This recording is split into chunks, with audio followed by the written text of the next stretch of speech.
అదే RTV app వార్తల్ని క్షణాల్లో చదివే అవకాశం ఉంటుంది. ఒక న్యూస్ పేపర్, ఒక టెలివిజన్ ఛానల్ మీ చేతుల్లో ఎప్పుడూ ఉంటాయి. చంద్రయ్య గారు మాది మనుగూరు మండలం, కొత్తగూడెం, భద్రాగిరి కొత్తగూడెం జిల్లా మనుగూరు మండలం. మేము ఇక్కడ నివసించే వాళ్ళం.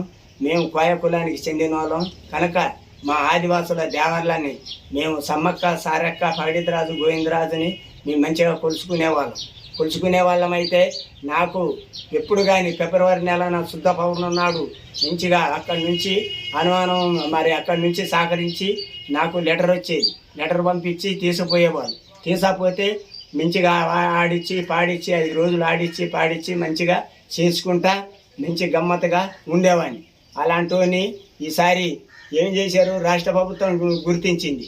రాష్ట్ర ప్రభుత్వం గుర్తించి ₹1,00,00,000 ఇస్తా, నీకు ఇంటి జాగిస్తా, నీకేం భయం లేదు అని చెప్పి పోయిన గవర్నమెంట్ చెప్పేసినాక శరణ్యాక మళ్ళా తర్వాత ఏం చేశారు, అప్పుడు మరి ఢిల్లీలో రాష్ట్రపతి ఆయన చేతుల మీదకి నేను అవార్డు అందుకున్నాక సరే ఇప్పుడు ఐటీడీ కూడా నాకు ఏం పంపకుంటుంటే నాకు ఆ ₹1,00,00,000 ఇస్తే ఏదో ఆరోగ్యం కొద్దిగా బాగా చేసుకుంటానని ఆలోచిస్తాను.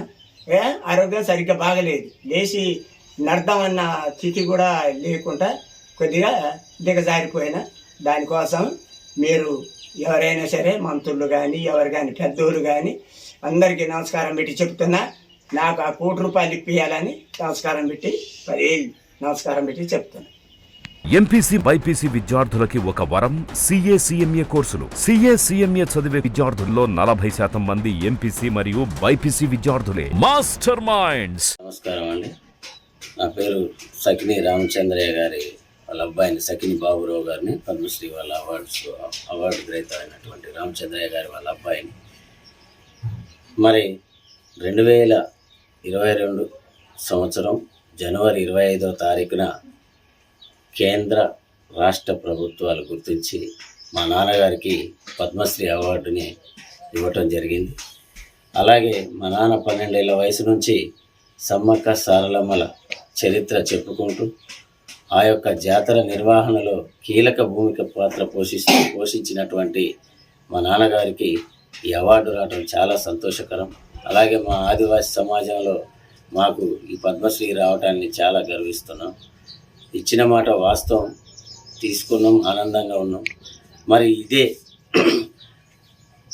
ఇదే విధంగా మన రాష్ట్ర ప్రభుత్వం, గత బీఆర్ఎస్ ప్రభుత్వం కేసీఆర్ గారు మా నాన్నగారిని పిలిచి సన్మానం చేసి ₹1,00,00,000 ఇంటి జాగా ఇస్తానని చెప్పినారు.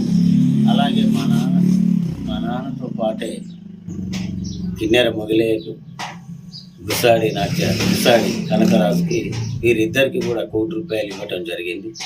మరి ఇచ్చిన తర్వాత మా నాన్నగారిని కలెక్టర్ ఆఫీస్లోకి మీ అకౌంట్లో డబ్బులు పడ్డాయని చెప్పారు.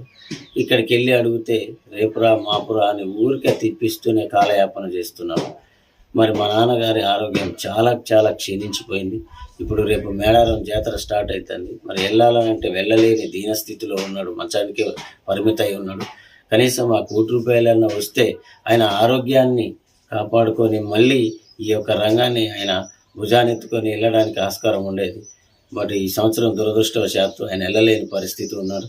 కానీ మినీ మేడారమైనటువంటి సమ్మక్క సారక్క జాతర జరుగుతున్నటువంటి ఇక్కడ తోగ్గూడెం, మనుగూరు మండలం తోగ్గూడెంలో కూడా వెళ్ళడానికి ప్రయత్నం చేస్తాడు. ఇకనైనా వచ్చిన ప్రజాపాలనలో ఉన్నటువంటి మంత్రులు కానీ, ముఖ్యమంత్రి గారు కానీ, మా ట్రైబల్ మినిస్టర్ సీతక్క గారు కానీ పెద్ద మనసుతో దయ ఉంచి ఆ యొక్క పద్మశ్రీ రామచంద్రయ్య గారికి మంచాన పరిమితమైనటువంటి రామచంద్రయ్య పద్మశ్రీ గారికి ఈ యొక్క ₹1,00,00,000 కనుక ఇప్పిస్తే కలెక్టర్ గారి అకౌంట్లు ఉన్నారు, అవి కూడా ఆల్రెడీ ఫైనాన్స్ సెక్రటరీ గారి దగ్గర ఉన్నాయని చెప్తున్నారు. ఊకే రోజు రేపురా మాపురా తిరగటానికే ఇదైపోతున్నది. దయచేసి మీకు అందరికీ చేతులు జోడించి వినయంగా వేడుకుంటున్నాము. ఈ ₹1,00,00,000 కనుక మీరు ఇప్పించినట్లయితే ఈ ప్రజాప్రభుత్వంలో ఆయన ఆరోగ్యాన్ని కాపాడుకున్నట్లయితే అని మీకు ప్రత్యేకంగా ధన్యవాదాలు తెలియపరుస్తూ కృతజ్ఞత భావనతో సకిని బాబురావు. మరిన్ని వీడియోస్ కోసం ఛానల్ ని సబ్స్క్రైబ్ చేయండి. లేటెస్ట్ అప్డేట్స్ కోసం వాట్సాప్ ఛానల్ ని ఫాలో చేయండి. అండ్ లింక్ డిస్క్రిప్షన్ లో ఉంది.